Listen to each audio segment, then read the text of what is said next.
today Lourungpuren Prenjari. Ako ngasi SHIYONG kitchen dagi makal mathel gi achapot mayam pibire. SHIYONG kitchen gi address na Thangmeiband Lourungpuren Leikai dagi. Sida phone number su thokan jaramage. Instagram account su thokan jaramage. Ado moi say home delivery and take away khaktani house gi oina di. Ado sida akoina Instagram su mayam na update khangbining ba yaro su dum follow to sanbiro. Description da su link yaure. Ana onoba mayam hapkat pane. Aduga moi gi service timing na 10 to 6 pm. Whole week including Sunday loinamak dum order to bibiyani. Mayam ado sida healthy meal plans maina tawba su yabane. Sigi portion se habati adum protein carbs ke ka do higher ga SHIYONG kitchen je chana bakak na tana hosi si smoothie makal adai boba tea su dum phange si ko si thak to se milk coffee milk Aduga sina mango sina strawberry si se fusion oidene Korean ramen haiga bamboo shoot yawe pork ne aduga si yirum ne si seaweed yawe aduga sprouts ka chicken japchae lere sida chicken mixer lere sida pork su lebane tongan aduga sigi sina raboki lere ramen ga tteokbokki ga mix tawdo do punjalaga raboki asina chicken dakbal chicken fit to Korean style da aduga si kimbap lere aduga sigi sina chicken stew ne dak kochi sina tteokkochi tteokbokki skewer oibe ado ngasi gi se kimbap chicken ne atopa ka mayam su lo yaw ne pork adagi sida pork bossam lere sida kimchi su hapire sida kimchi fried rice lere aduga extra kimchi ado pantha da bida chaba hojage mayam na SHIYONG kitchen dagi order to bining ba lega su phone number su description de yaure Instagram page su description de yauzar bane photo ke ka menu ke ka lo yawne akoi sida su menu chongthok chalamage ado mayam na yengbiraga adum order to sanbiro ado mayam na tab nu ngaina ba keno earpiece hapaga tabio yes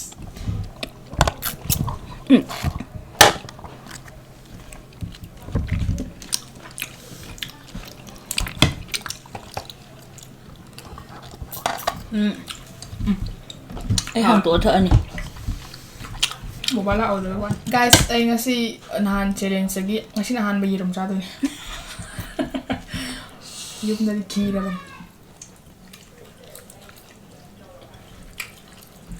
yam healthy o ramen ne keno ya sprouts ka ya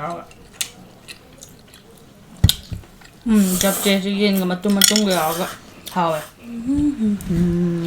soibum ga nang si saro han tra cha cho ya nang si cha phang oi dam hawadi leitre yirum cha to ya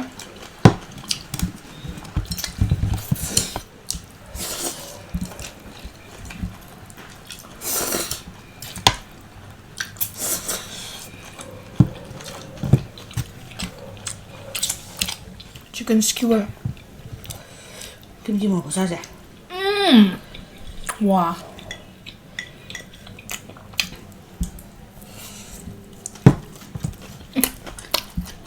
tender oil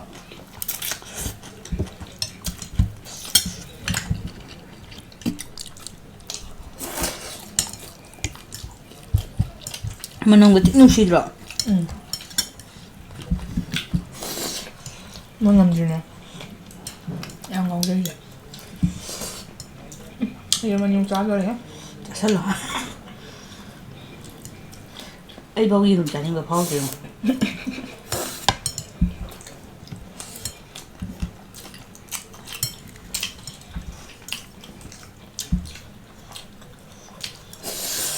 hello right đây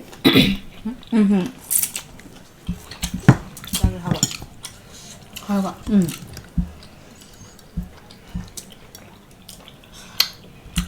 tteokbokki ni hena flavorful oi manung am sang ba na kuram ne sa ba dik changware oi prap chaga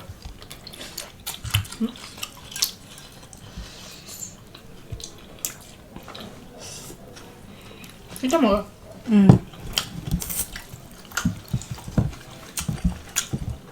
hawe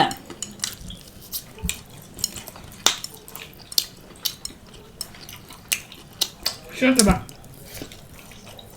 ai cái mẹ mèo này rồi cái đâm affordable ở đâu 하고 하고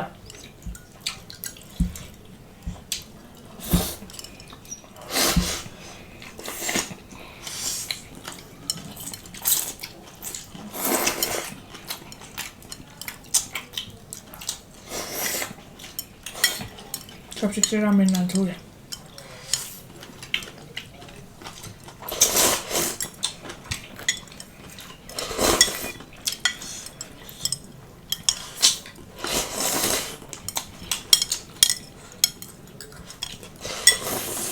Bán đồ tao cái đó.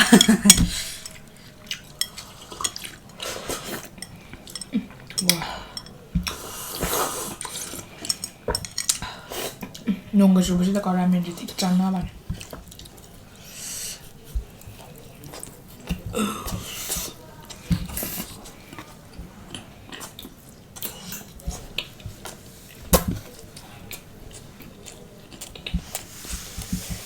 Tôi hay những bữa đó. Roast boynya. Kadang kalem tahu ya. Ano mahal ang pilo. Ini tayo.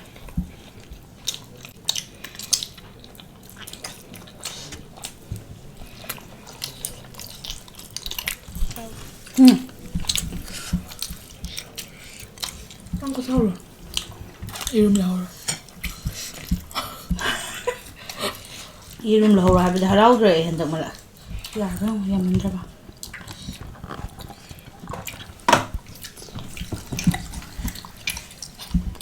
아직 다 타야 돼. 오케이.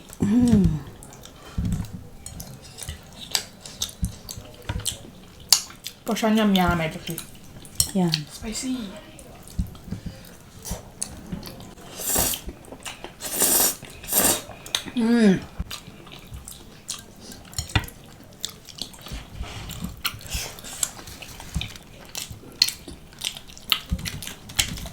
Hả bạn?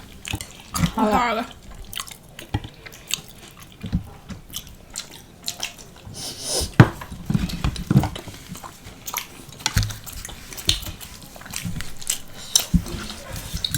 Wow, một rồi. 야, 혹시 뭐 봐?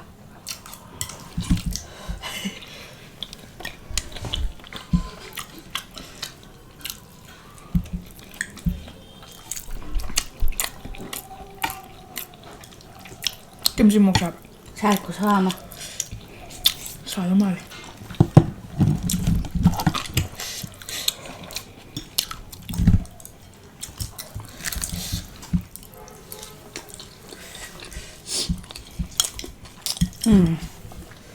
자, 아니다.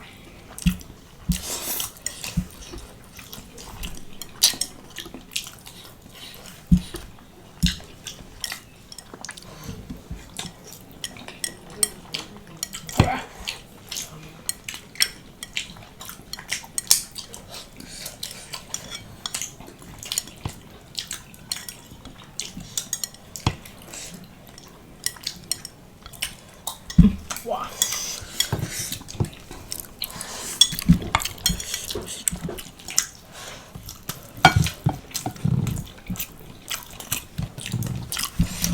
잘하네.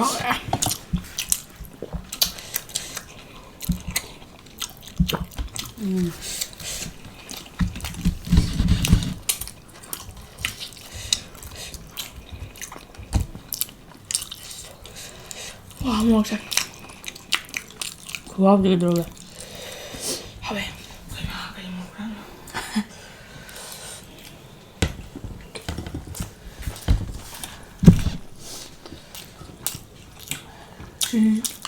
김치 살아서 고소한데. 아빠게. 와이셔는 싸더래.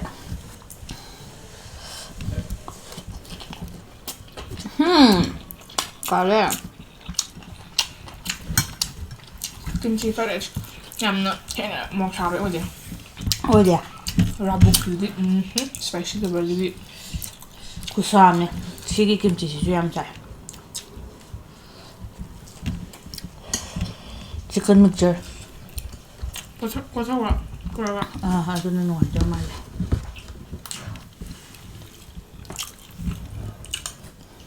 알루미늄 페퍼라이. 밤새비도 했고 어머니.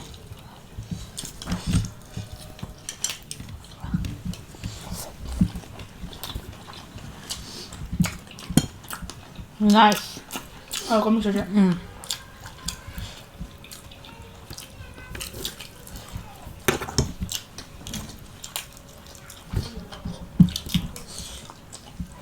이게 목 사디암 사이도 하오겸 하오원.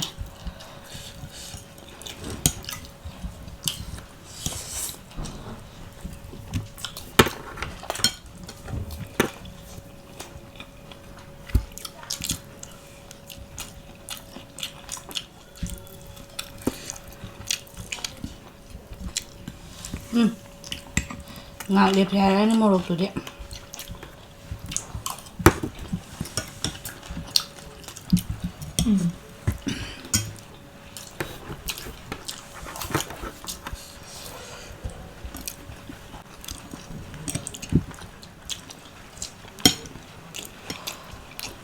Chắc chắc rồi. Thì sao?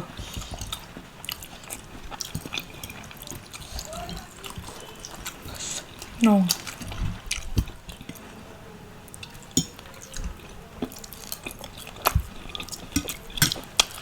아니.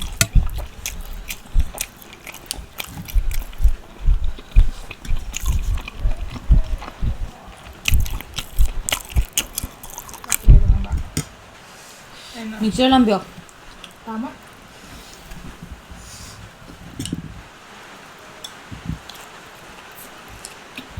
알루가 베시데 암나 하오 뭐 여러분.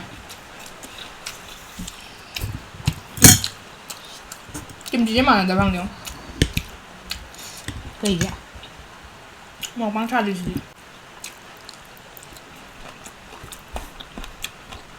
그냥 안 배는데요.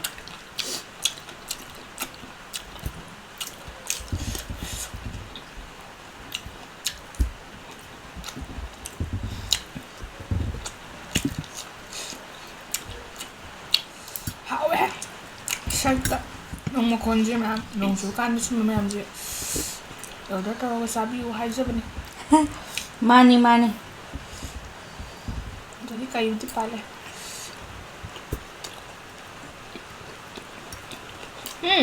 또. 좋아. 이런 게 염태양아라. 그냥 알아? 염태양아는 담배 이행아가 짜는 미니 먹어도 한 군사 이렇게 들어보되게. 이름 잡양 와래. 알아? 다 먹으면 레디 작동 말래.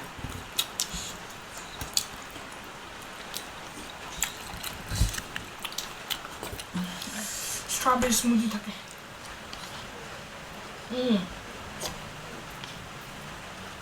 아이스크림. 하왜. 스무디 makan mẹo này. Black currant của hảo anh em. 맛있어. Yang queen là sao nó cái bộ mà. Hỏi ngon nó cũng bị. Bossam rất lại lâuเลยđấy.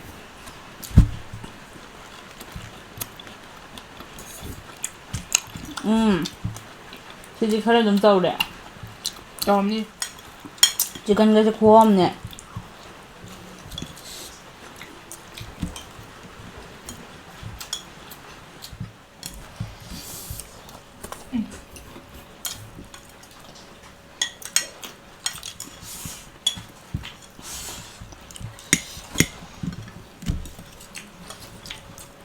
Nhìn mà còn dài cao là Kanji lâu cái tàu đó.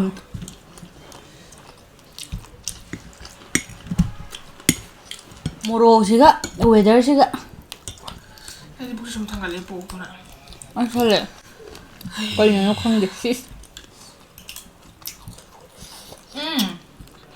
한 거네. 이제. 이거 하와. 이거 봐서 한번先下一杆给我们的可乐。 Em anh bữa bây giờ lục này rồi. Hào của anh ạ. Alo. Các bạn hào SHIYONG cái chân.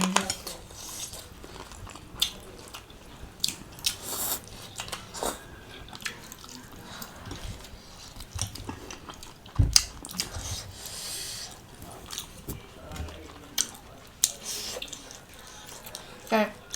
Anh làm được sao biết?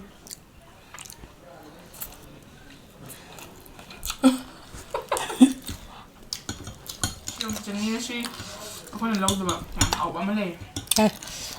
chicken breast ka mashed potato ka assorted veggies ka adum di start to be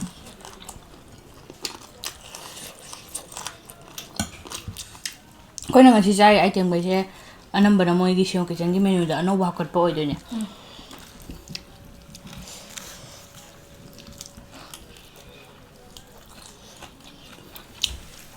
crunchy oi ha se doine how tro da ba chi re pe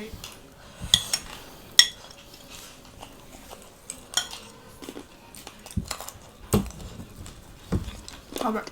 học ta Wow. Sigur hogy pianis kanada.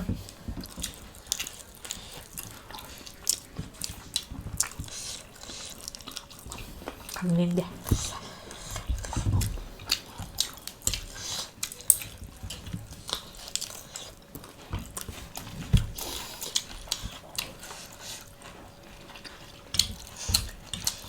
Hi, Bossam.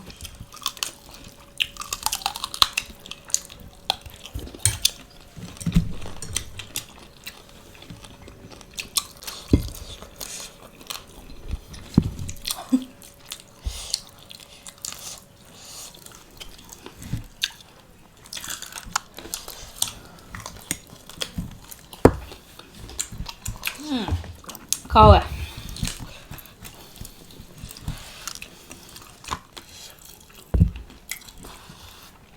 Hainauduga sangomduga Ado ma SHIYONG kitchen gi Instagram page su mamang su hapjagre menu su mamang da hapkhre ma'am su check tok thoga dum chathoklo khuhom ne ko akhoi cha haijana bilate nonga chu basi ga ne ngasi gi oina yam thina chana ba gi ra kainu khangde sathi hawgre description da su Instagram gi link su yaure phone number su lon ma hapjare ma'am su gi dum aku maron kai kaloi ma dum khangbi ba yarni hing thauni Hello, SHIYONG kitchen se ma'am. Try ang tang thabiu. Atopa hana ama akhoi video dagi bo ro ma dagi bo hana chagi be su ma'am yar mani aduga hoji akhoi chajar sina menu anoba ne ba moi anoba hapkat pa ma'am su akhoi hoji chai ge si su try dum tawthokpuro si su yam phawre Office set pa kai do ba healthy balance diet maintain to bi ba tau bining ba le ga so dum sila SHIYONG da dum contact to bi ga akopa marol dum wai chana bi ro ado asigi already video sa matang spice solution ja ge akhoi video se mo ngai bragadi like to biramo channel su support of me subscribe to bi already tokson biramo lo salako da ma'am pun ma pom ko sanna punamjari phasai ka ai dori da Gari ra ge ayong mo ngong ta Ngoái Xin ơi Ma'am là my cup thì hấp chứ Ông tắt